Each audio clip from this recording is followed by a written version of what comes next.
ఈ రోజే డౌన్లోడ్ చేయండి, మీ ఫేవరెట్ షోస్ చూడండి. చామ్, ఏంటిది? ఇదా? యస్ జర్కిన్ బాబు.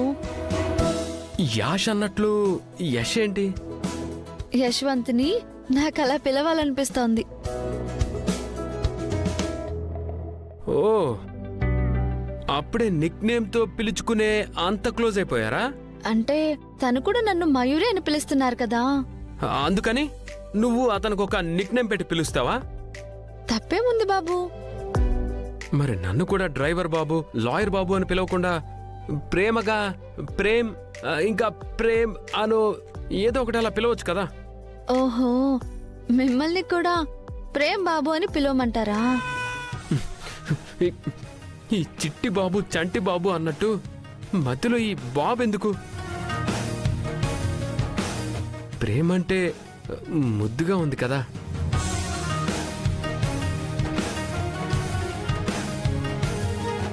ఏంటి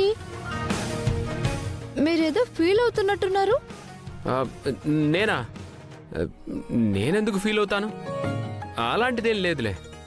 చెప్పండి ప్రేమ్ బాబు. వద్దు, పిలవమన్నాను కదా అని ఏదో మొహమాటానికి పిలవాల్సిన అవసరం లేదు. పిలుపు అనేది ఇక్కడి నుంచి కాదు, ఇక్కడి నుంచి రావాలి. నేను మిమ్మల్ని ఎప్పుడూ ఇక్కడి నుంచే పిలుస్తాను.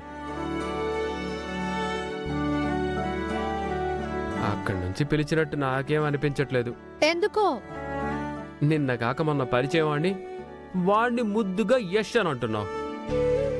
నన్ను మాత్రం ఇప్పటికీ ప్రేమ్ బాబు అనే అంటున్నావు. నాకు అలవాటు అయిపోయింది బాబు. అయినా అలా ప్రేమ్ అని నేను అనలేనే.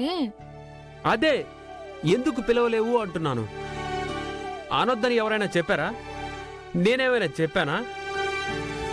అందరి మీద చూపించే అభిమానం నా మీద నీకు లేదులే.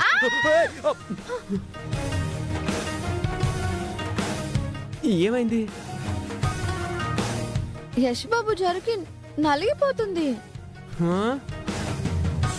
ఇది మరీ టూ మచా. అదేదో కోహినూర్ డైమండ్ అన్నట్టు ఇంత గట్టిగా అరవాలా? వజ్రానికి కూడా ఒక ఖరీదు ఉంటుంది బాబు, కానీ ఇది వెలకట్టలేనిది. ఏంటో దీనిలో అంత స్పెషల్? ఇది ఆ రోజు నేనున్న పరిస్థితుల్లో నలుగురిలో నా మానం కాపాడుకోవడానికి నాకు రక్షణ కవచంలా నిలిచింది. అందుకే దీనికి వెల కట్టలేను. అంటే ఇది ఆ జర్కిన్ మీద అభిమానమా, లేదంటే ఆ యష్ మీద అభిమానమా? అడ్డుపడిన జర్కిన్ మీద అభిమానం ఉంది, అడ్డుపెట్టిన యష్ మీద అభిమానం ఉంది. అదే ఏంటి అభిమానం? అసలు నువ్వు అలాంటి టైంలో నాకే కదా ఫోన్ చేయాలి. తనకెందుకు ఫోన్ చేశావు? అక్కడ నేనున్న పరిస్థితి వేరు కదా బాబు. మీకెక్కడ ఫోన్ చేస్తాను? చెయ్యాలి. ఏ ఇంతకు ముందంతా చేయలేదా? నేను నీకెప్పుడు హెల్ప్ చేయలేదా? అయ్యో బాబు, మీరు నాకు హెల్ప్ చేయలేదు అంటే ఆ దేవుడు కూడా నన్ను క్షమించడు.